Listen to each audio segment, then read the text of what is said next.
Welcome back, data leaders. We will continue with our discussion on writing data to AWS RDS service.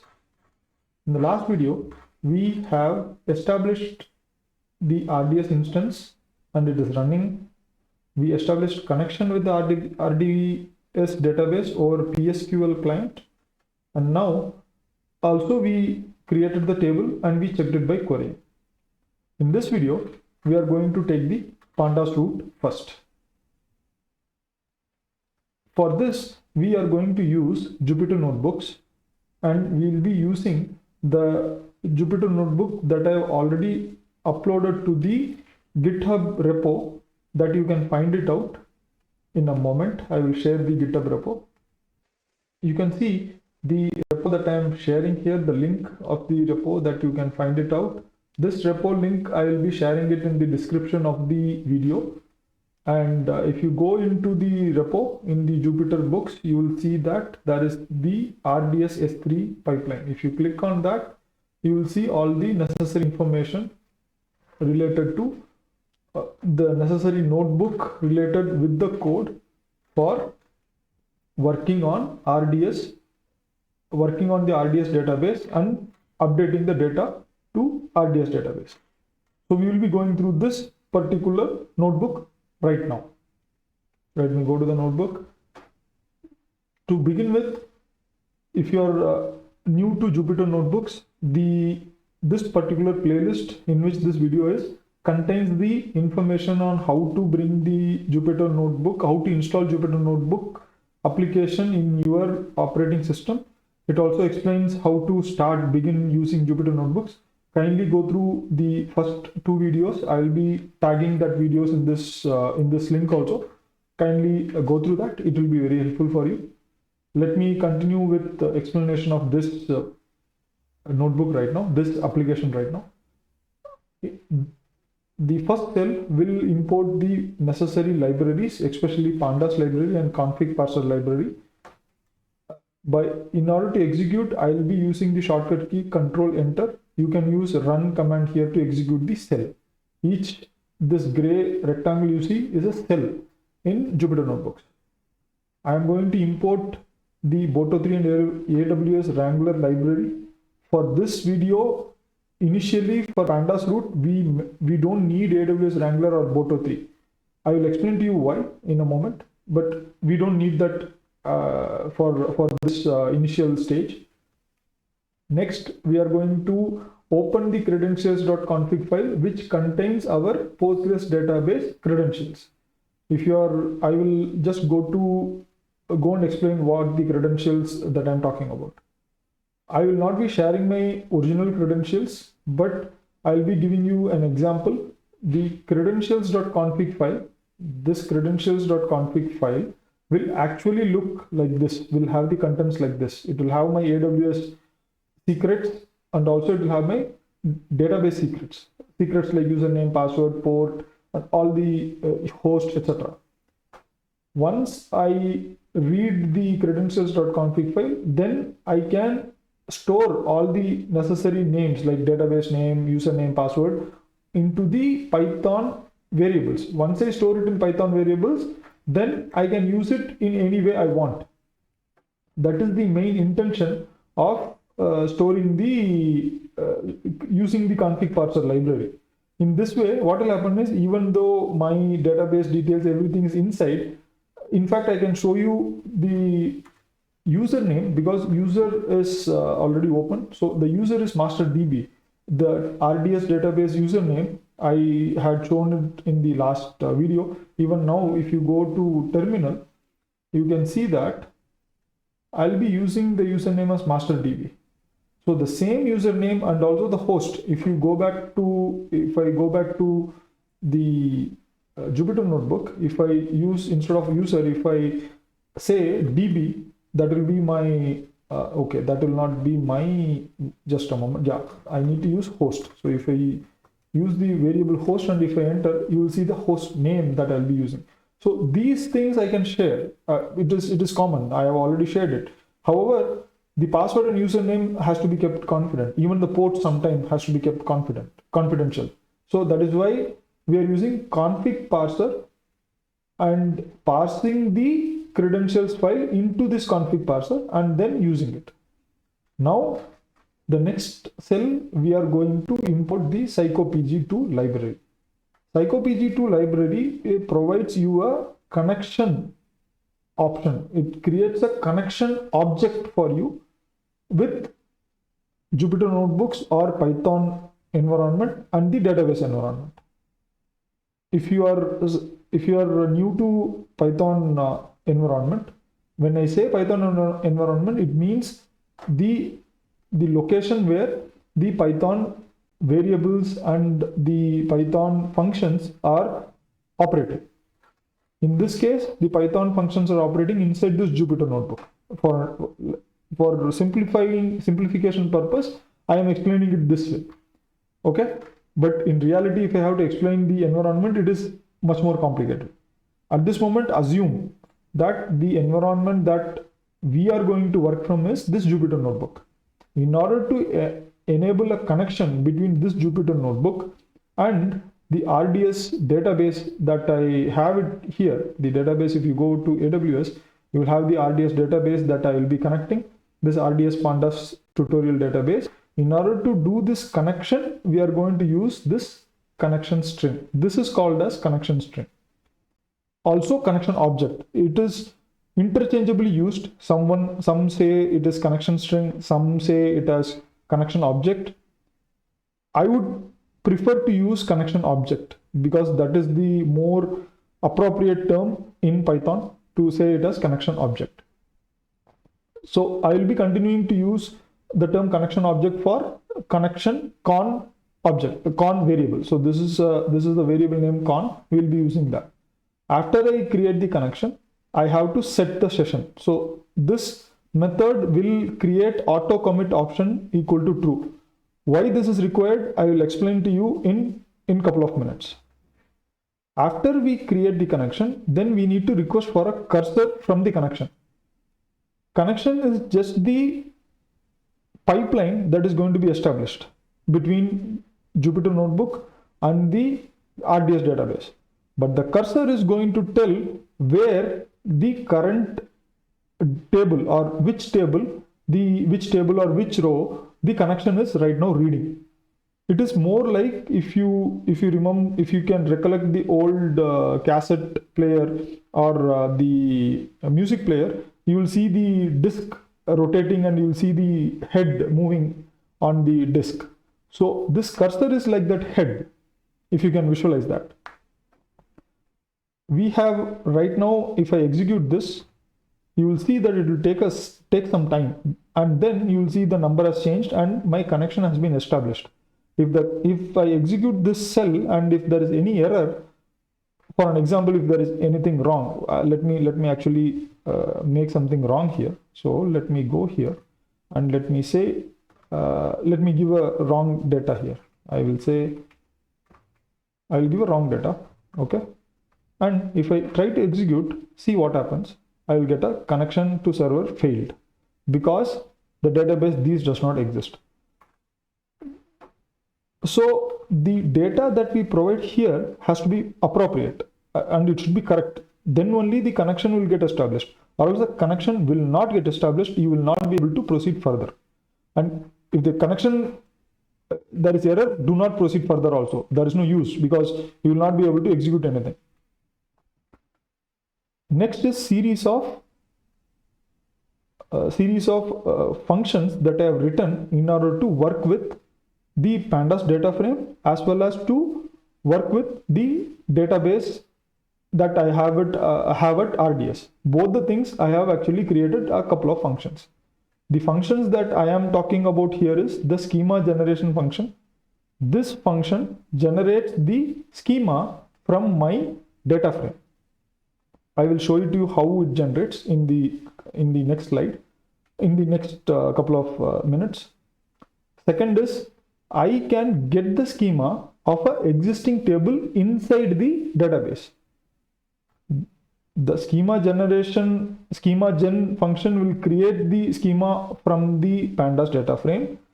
Get schema will get the schema from the table inside the database. And query table as well as query base, these two will query the database for different purposes. Now let us go and first check what is query base. This is the most simplest thing. What it will do is it will go and query the database table and get you the result. In the last video, I will go back to the terminal. In the last video, we created the test table in our database, test.db. We created the table. Now in this video, we are going to query that table by using query base, this function. So if I execute this, like by using control enter, it will actually connect back to the RDS database and then give me the data here. So you see I have identity 123 and full name as new year, new moon and new dress. To verify that, you can go to the terminal, and if you do the same execution here, just a moment, I'll be using the select star from test table and enter. You will see the same value, identity as 123 and full name as new year, new moon and new dress. In this way, we are right now clear that the connection has been established between our Jupyter notebook and the RDS database. So the connection has been completed. We have queried it right now. What is query table function? Query table function will help us to write the data. We will see this in the next route when we will take the copy route, but query table will be used in the next set of instructions that I will be sharing. Our next step is to let us go to the PDF, and we are going to create. We have established the connection now. We are having the data in our local drive. We have not pushed it into S3. We are having it in local drive, and we have already established the connection. Next, we are going to read the local file into pandas data frame. So come to the Jupyter notebook again, and which file we are going to read? We are going to read the file under the source folder called top earners list.csv. If you go to the repo that I showed it to you earlier, in this repo that I showed you earlier, which I requested you to download, there is something called a source folder. Inside the source folder, there is data available already, which you can test it. This data is for testing, for you to test and learn. And in this, I will be using the same source folder and same file there. So you will see that I am using the switch, the exclamation switch that I am using here, that will enable me to run Linux command inside Jupyter notebooks. And I am using the cat Linux command, and I am checking the data inside top underscore earners underscore list.csv, and you see this is the data. Next, I am going to create the data frame by using pd.readcsv. So I am just going to execute this, and the database has been created. Now comes the actual task. We need to first of all provide the table name. Here, if I give the table name, in order to execute this command, we are going to use toSQL method, and let us start the process of populating the table name. So I'm going to give a new table name. I'm going to say top earners table. Okay, the table name should be string, and I am going to say connection is equal to the connection string. So the connection string here in this case is the connection string here. I have to give this connection string, then only it will work. So let me use the connection string here. I'm going to use that. By using this alone, I can write the data in this data frame to the table inside my database. So inside our database, let me go to terminal and let me list the number of tables in my database. To list the tables in the database, I have to use /d. So if I use that, you see there is no any other table apart from test table.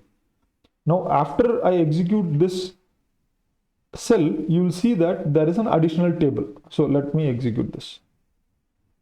It will take a moment to execute.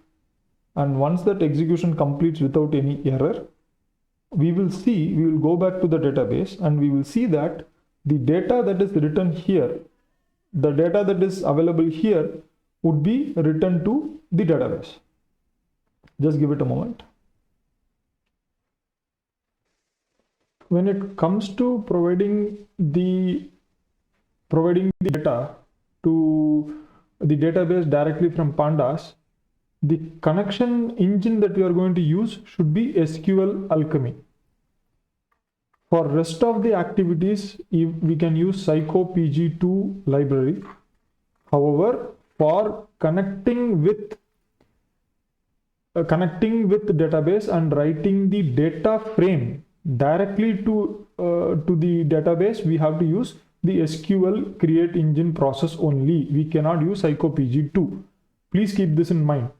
So by using this create engine process, if you can just give this connection string and send it to create engine, the SQL Alchemy's function create engine will do the necessary processing. You don't need to do anything. But once that connection is established, then you can use that connection as the connection in the database. So let me for a moment go back to the terminal, and in the PSQL you can see that there is no any table apart from test table. I will get back to my Jupyter notebook and I will execute this top earners to SQL. The name is top earners table. The connection is SQL Alchemy connection. If I say if it exists, I'm going to replace it. So this is going to be a little confusing. What it means is if the table top earners exists, this particular command will again replace it. So even if there is a table existing, it will replace it. You will not be able to find it out. And then index is false. So basically this index 0, 1, 2, 3, 4 will not get written. So let me execute this command right now. And once I execute it, you will see that you will get a reply as 4. The 4 is the number of rows that has been written. The next step is to query the table. Now you can use the query base function and we can directly query by using select star from top earners. If I use this and if I execute it, again I will get an error. Here, when I execute this, I need to always provide the connection string. If I don't provide the connection string, I will get an error. In the query base function, what I have done is, if you go back up here, in the query base function, I have already taken the connection here. You see this connection? This connection actually is reading from the credentials here. Basically, the query base function is taking the credentials in a different route. It is not using psychopg2. Initially, when you use these kinds of various libraries like SQL Alchemy, psychopg2, SQL Alchemy, getting an understanding about the ecosystem is a bit difficult. But once you get used to it, once you practice it with a couple of different files, that is why I'm using a very basic file. So once you can do that using basic files, then you can go for more complicated tasks.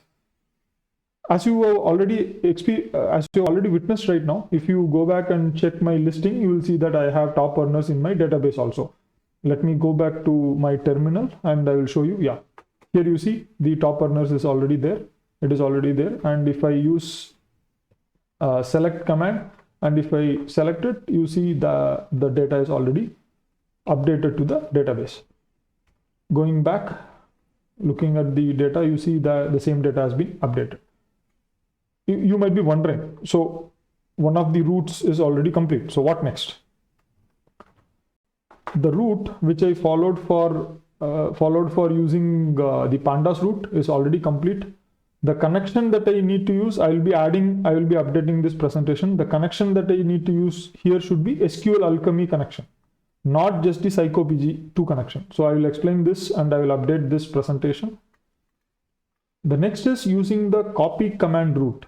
For this, we have to write the file to S3 first, and then we need to read the file from S3 or copy the file from S3 directly to the RDS database. This video, we will close it with only the method one. In the next video, we will explain how to do the copy command, use the copy command and use psychopg2 connection and write the data to the database. The table we will be using will be different table name. The existing top earners table, we will still maintain it. For writing the data to psychopg2 using copy command, we will be using a different data set. So the data set that we will be using for that will be, I will go back here and I'll be using the earners underscore jets.csv. This is further smaller file which has the ID, personal jet, distance covered. We will be writing this data to the database using the copy command. So stay tuned for this and see you in the next video.